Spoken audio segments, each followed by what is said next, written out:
पुढील कार्यक्रम प्रसारित करणारे आहेत जॉयसमेर मिनिस्ट्रीचे मित्र आणि भागीदार.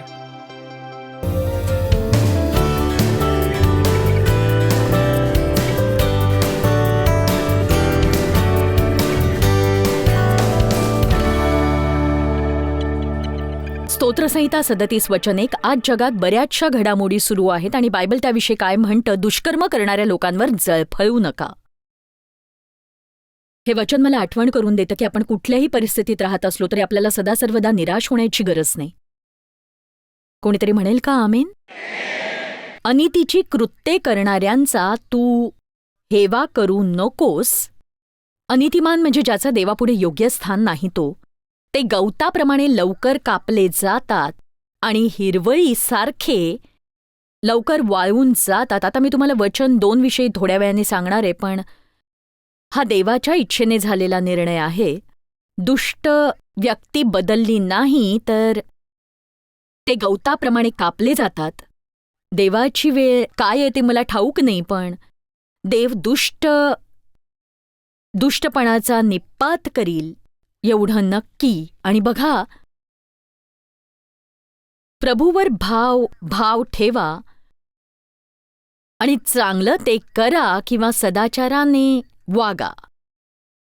प्रभूवर भाव ठेवा आणि चांगलं ते करा. कठीण समयी आपण काय करू शकतो तर देवावर विश्वास ठेवा आणि चांगलं ते करा.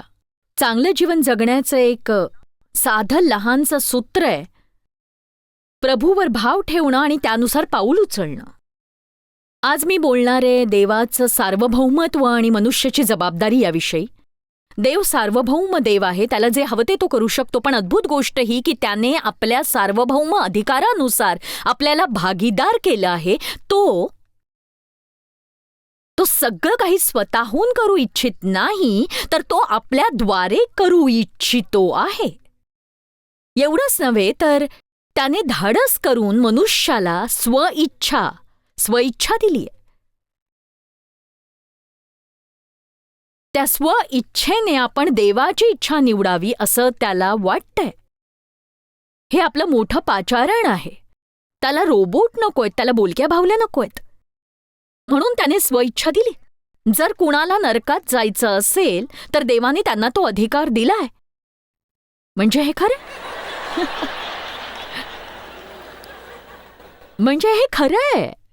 जर एखाद्याला देवावर प्रीती करायची नसेल तर तुम्ही बळजबरीने त्यांना देवावर प्रीती करायला नाही लावू शकत आहो.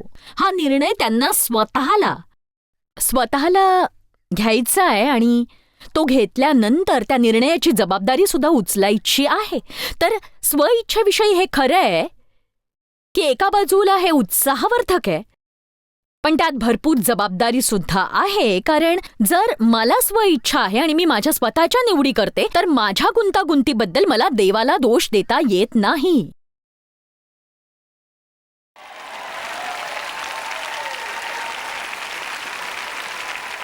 बघा, आपली एक मोठी समस्या आहे दोष देणं.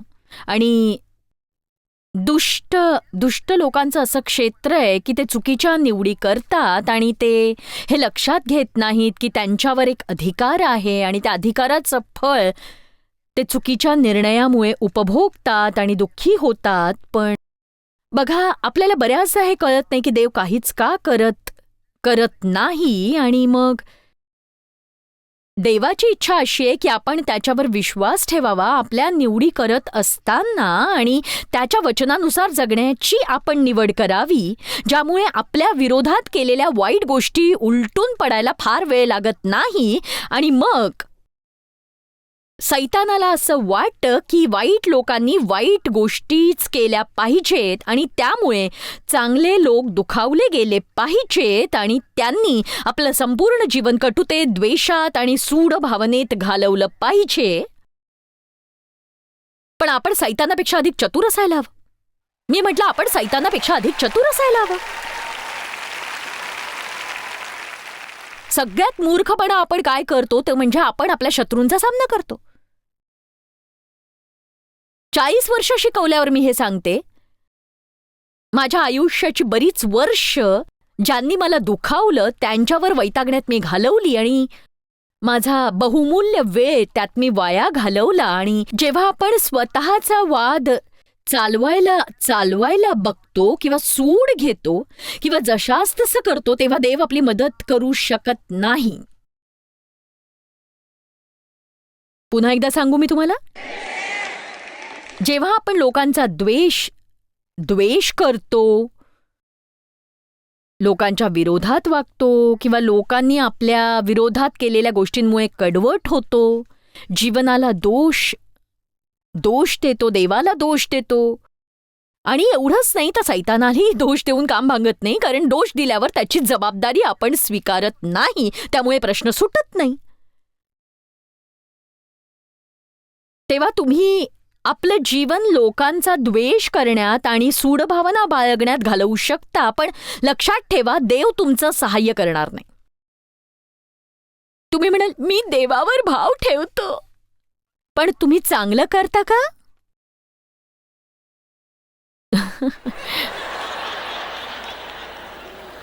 तुम्ही क्षमा करता का?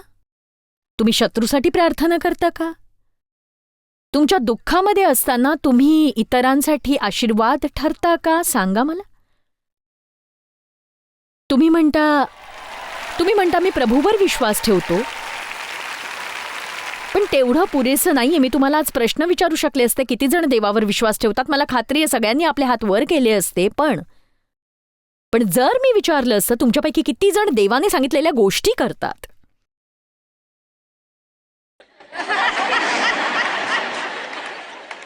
ठीक आहे, मी एवढं सांगून हा मुद्दा संपवणार आहे. मला हे तुम्हाला सांगू द्या, म्हणजे मुद्दा स्पष्ट होईल. चर्चला जाणं हे फार अद्भुत आहे, पण तो प्राथमिक स्वरूपाचा बालवाडीतील ख्रिस्ती प्रवेश आहे.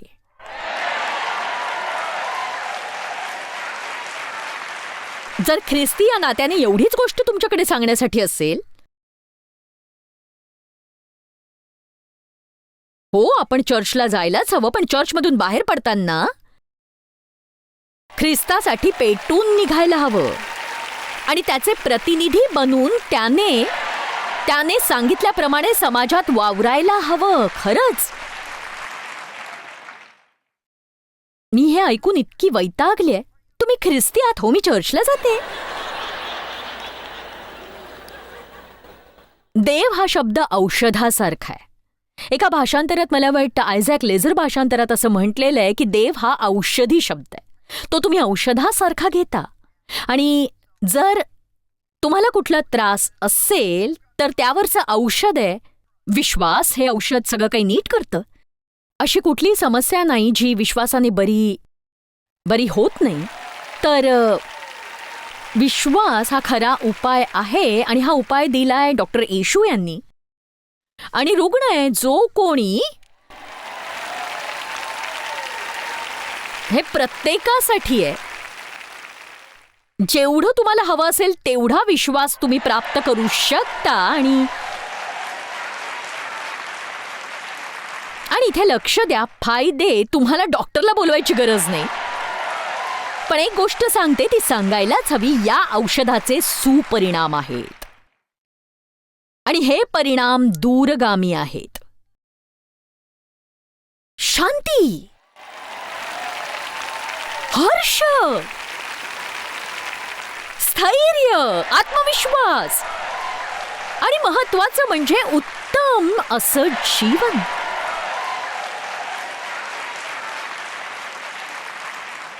म्हणून पुढच्या वेळेला निराश झालात तर विश्वास ठेवा. पुढच्या वेळेला कुणावर तरी चिडलात तर थोडा विश्वास ठेवा. तुमची नोकरी गेली तर थोडा विश्वास ठेवा. तुम्हाला अपेक्षित पदोन्नती मिळाली नाही, दुप्पट विश्वास ठेवा. आमेन. पण सोन्याहून पिवळी गोष्ट ही आहे की प्रभूवर विश्वास ठेवण्याबरोबर तुम्ही त्याला चांगल्या कामांची जोडही द्यायला हवी, हे लक्षात घ्या. प्रभूवर भाव ठेवा आणि चांगलं ते करा. मला वाटतं आपण इथे चुकतो. स्तोत्रसंहिता अध्याय 37 वचन 3 आपल्या जीवनाला कलाटणी देऊ शकतं. जगात जे वाईटपण आणि दुष्टाई दिसते त्यामुळे जळफळू नका आणि चिंताक्रांत होऊन म्हणून नका मी काय करणार आणि हे चाललंय तरी काय काय होणार आहे जगाचं, काय वाढून ठेवलंय कुणास ठाऊक, यावरचा कळस म्हणजे येशू कधी येतोय असं झालंय. तो योग्य वेळ पुन्हा येईलच आणि जेव्हा ती वेळ येईल तेव्हा आपण तयार असायला हवं, मग ती रात्र असो किंवा 10 वर्षांनी असो. मला असं वाटतं की प्रभू येशू पुन्हा कधी येणार हे जाणून घेण्याची उत्सुकता असण्याचं एक कारण असं आहे की आपल्याला तो येण्याच्या 1-2 आठवड्या आधीच तयारी करायची आहे. फक्त तयार राहा. फक्त तयार राहा. मी तयार आहे प्रभू, मला घेऊन जा. आमेन. तर प्रभूवर भाव ठेवा, चांगलं तेच करा. उजळणी डॉक्टर येशू रुग्णकोण जो कोणी जितक्यांना घेता येईल जितका काळ घेता येईल घेत राहा. परिणाम काय? परमोच्च सुख आणि स्वर्गात प्रतिफळ. आणि हे अगदी सत्य आहे. स्तोत्रसंहिता 37 सांगतं की योग्य समयी देव दुष्टाचा चुराडा करील. दरम्यानच्या काळात आपलं काम हे नाहीये छान प्रभू फत्ते कर. आपलं काम आहे प्रार्थना करत राहणं. जे लोक अंधारात जीवन जगतायत, भयंकर पद्धतीने फसवले गेले आहेत, त्यांना दया, कळवळा आणि सहानुभूती दाखवणं आपलं कर्तव्य आहे.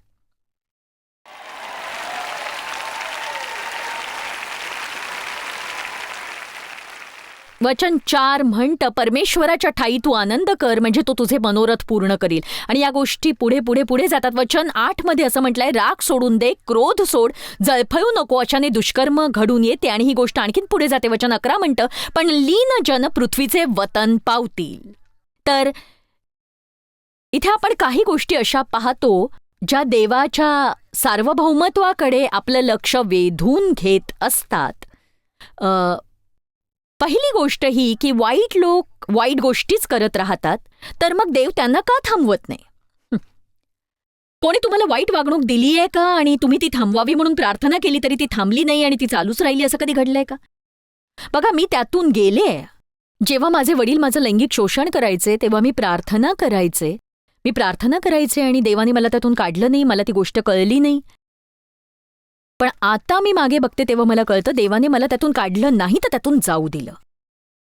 बघा, दानिएलाला सिंहाच्या गुहेत जावं लागलं पण देवाने सिंहांची तोंड बंद केली.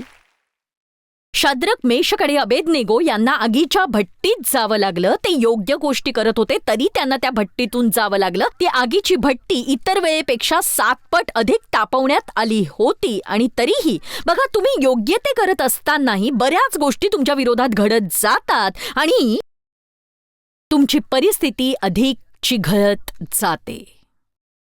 तुमच्यापैकी कुणाला असा अनुभव आलाय का? आता मी मागे वळून पाहते आणि मला कळतं की देवाने मला त्यातून काढलं नाही तरी त्यातून जाऊ दिलं आणि त्याने मला त्यातून घडवलं. त्याने माझं रूपांतर केलं. त्याने मला पोलादासारखं बनवलं आणि मला इतर कुठूनही मिळाली नसती अशी शक्ती आणि दृढ निर्धार त्याने माझ्यात निर्माण केला. म्हणून देव जरी बाहेर काढत नाही तरी त्यातून जाण्यासाठी मी त्याच्यावर विश्वास ठेवते. आणि मला ठाऊक आहे की मला ठाऊक नसलेल्या गोष्टी देवाला नक्की ठाऊक आहेत आणि मी ज्या गोष्टीची कल्पनाही करू शकत नाही अशा गोष्टी देव माझ्यासाठी करतोय. आणि जेव्हा मी लहान मुलगी होते त्या गोष्टीतून जात होते. त्यामुळे आज मी तुम्हाला आणि जगभरातल्या लोकांना सांगू शकते की तुम्ही जगातल्या कुठल्याही गोष्टीवर मात करू शकता. मी त्यातून गेले नसते तर मी आज ही गोष्ट तुम्हाला सांगू शकले नसते. मी नसते सांगू शकले. पण बघा, बरेचसे वेगवेगळे सिद्धांत जगात ऐकायला मिळतात आणि कुणी काही सांगितलं तरी ते आपल्याला रुचत नाही. पण मला वाटतं बऱ्याचदा देव आपल्याला अशा गोष्टीतून जाऊ देतो ज्या खूप अन्यायकारक आणि राग आणणाऱ्या वाटतात. पण देव आपल्याला त्यातून नेऊन त्याचा अंतिम परिणाम असा देतो की आपण विजयी होऊन बाहेर पडतो. म्हणजे असं नाहीये की लोकांना मदत करण्यासाठी काहीतरी भयंकरच घडायला हवं, तसं नाहीये. पण मी सांगते, जेव्हा एखादी व्यक्ती कठीण परिस्थितीतून तावून सुलाखून बाहेर पडते तेव्हा ती जीवनाचा आनंद मोठ्या प्रमाणात लुटते आणि लोकही म्हणतात कदाचित माझ्यासाठी ही आशा आहे. मी ही गोष्ट पूर्वी कधी सांगितली नव्हती, पण कॅलिफोर्निया या मालिकेतला पहिला भाग असताना ही गोष्ट माझ्या मुखातून पहिल्यांदा निघाली आणि इथे मी ती पुन्हा एकदा सांगितली. देवाने मला ती सांगायला मदत केली आणि बघा, देवासाठी काय उत्तम होतं मला समस्येतून सोडवणं की मला सोडवणारी म्हणून उभं करणं.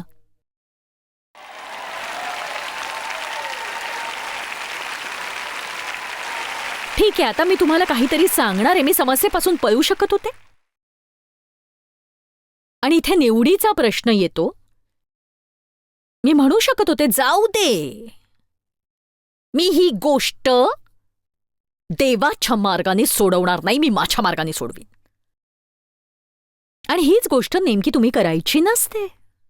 नीट ऐका, कृपया असं करू नका. मनुष्य योजना बनवतो, पण पावलं टाकणं देवाच्या हाती असतं. आमेन. आपल्याला काम करायचंय, आपल्याला कृती करायची आहे. देवाच्या मार्गदर्शनाने आणि प्रेरणेने प्रत्येक गोष्ट करण्याची आपल्याला जबाबदारी घ्यायची आहे. मी हे माझ्या समाधानासाठी किंवा जगाला दाखवण्यासाठी करू शकत नाही, कारण देवाची योजना वेगळी आहे. जेव्हा मी तुम्हाला माझ्या जीवनातून बाहेर काढते आणि तुमच्याशी पुन्हा बोलत नाही, आणि जेव्हा तुमच्या जीवनात पडझड होते किंवा तुम्ही संकटात असता, मी तुम्हाला मदत करू शकते पण करत नाही. तुम्ही माझ्यासाठी काय केलं होतं? आता हा झाला मनुष्याचा मार्ग. देहाला आवडतं हे खरंच खूप. हो, हा देहाचा मार्ग आहे, हा देवाचा मार्ग नाहीये. आणि गेल्या 40 वर्षात वचनाचा अभ्यास करून मी काय शिकले सांगू? जे मी 40 वर्षानंतर शिकले ते तुमच्या मनात घालू शकते मी. तयार आहात तुम्ही? मग तुम्ही ऐकाच. बघा, मी काहीही विचार केला तरी देवच बरोबर असतो. कल्पना करा, देवच बरोबर असतो. म्हणून तो आपल्याला अशा परिस्थितीतून जाऊ देतो जी आपल्या समजण्या पलीकडची असते, कारण त्याला अशक्य ते शक्य करायचं असतं, ज्यावर आपला विश्वास नसतो. तुम्ही देवापासून दूर पळता, त्याच्या इच्छेपासून दूर जाता. मला अधीन राहणारी पत्नी बनायचं नव्हतं, मला एक बंडखोर बाई म्हणूनच जगायचं होतं. मी तेवढाच विचार करू शकत होते. मी वाईट होते, खरंच खूप वाईट होते. मी काय करावं हे कोणी मला सांगू शकत नसे. मला गरज नाहीये तुमची. आणि मग मी बायबल वाचायला लागले.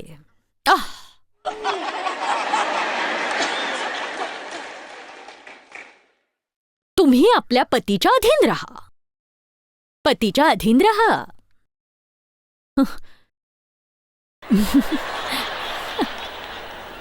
प्रभूची सेवा या नात्याने.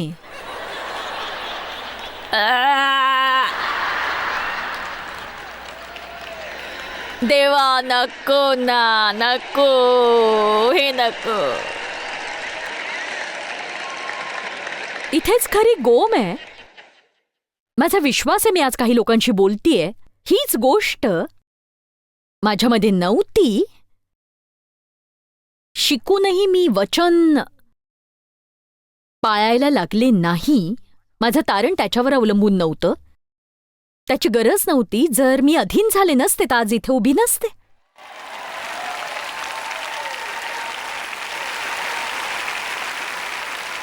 जीवनात तुम्हाला काय हवंय? आज आपल्या पुढे एक प्रश्न आहे, तो म्हणजे जीवनात तुम्हाला काय हवंय? तुम्ही देवाकडे बरंच काही मागितलं असेल, नाही का? आणि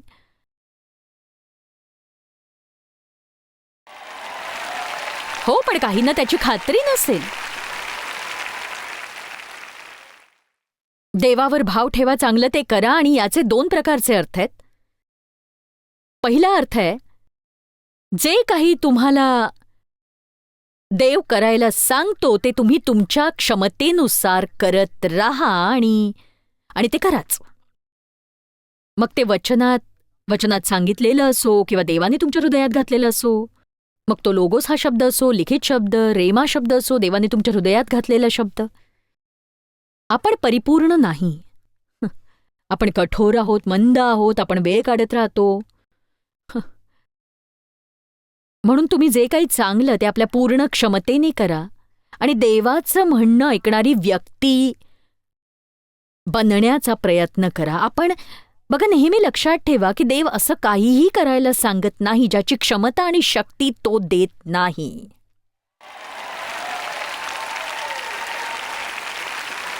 जेव्हा देव सांगतो तेव्हा तो पुरवतोही.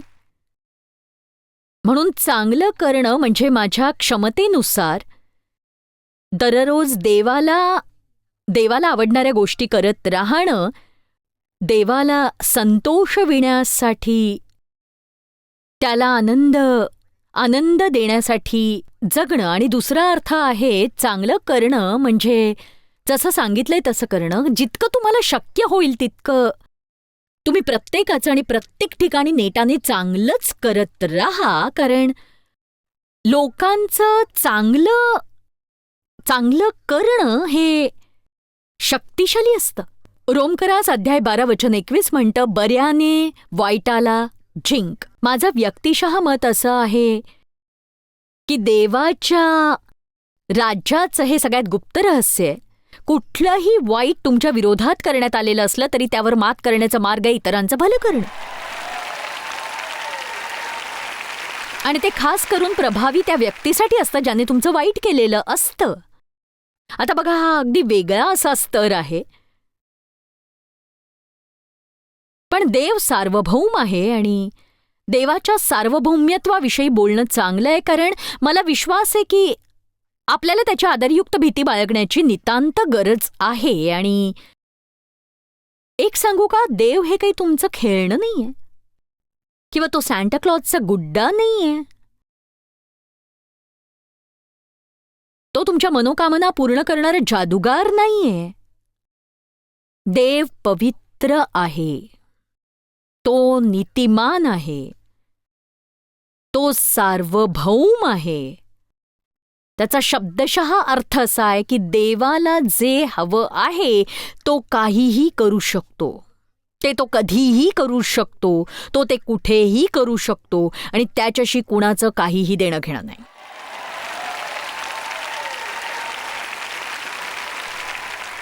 साधं आणि सरळ.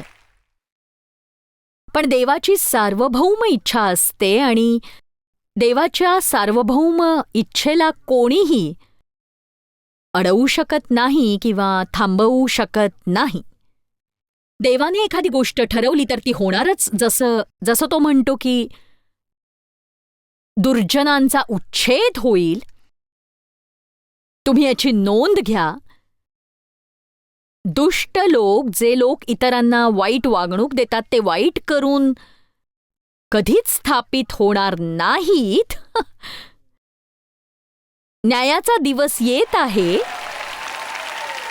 वचन म्हणतं, शेवटी लीन जन पृथ्वीचे वतन पावतील. हा देवाचा सार्वभौम निर्णय की जर तुम्ही देवाला धरून टिकून राहिलात तर शेवटी जय तुमचाच आहे. हालेलुया. तुम्ही सर्व मिळवाल. आमेन. पण मधल्या काळात तुम्हाला जगायचंय. गेल्या काही वर्षांपासून मी लोकांना मधल्या काळात कसं जगायचंय ते सांगत आले, कारण तो जीवनाचा महत्वाचा भाग आहे आणि इथेच तुम्हाला टिकून राहायचंय. याच काळात तुम्हाला स्वतःला आठवण करून द्यायची आहे. देवाची योजना आहे, देवाची चांगली योजना आहे.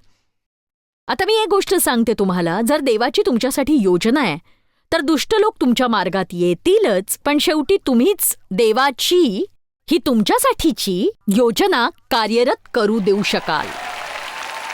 तुमची इच्छा असेल तर तुम्ही ती थांबवूही शकाल. तुम्ही ऐकलत का? अन्य कुणी नाही तर तुम्हीच तुमच्यासाठीची देवाची योजना थांबवू शकाल.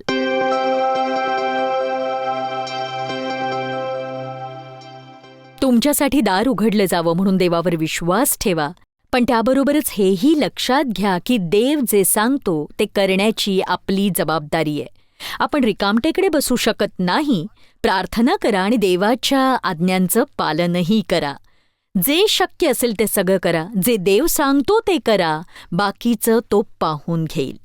तर धन्यवाद आणि लक्षात असू द्या, देव तुमच्यावर प्रीती करतो आणि त्याची तुमच्यासाठी उत्तम अशी योजना आहे. धीर धरा आणि देवाला त्याच्या समयात कार्य करू द्या.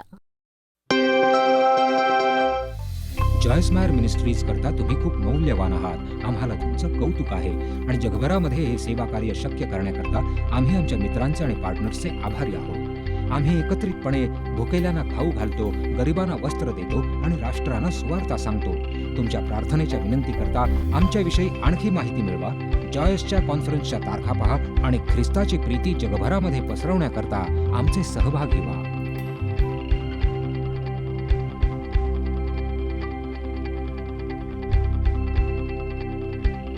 याचा सर्व खर्च जॉयस मायर मिनिस्ट्रीचे मित्र आणि भागीदार करत आहेत.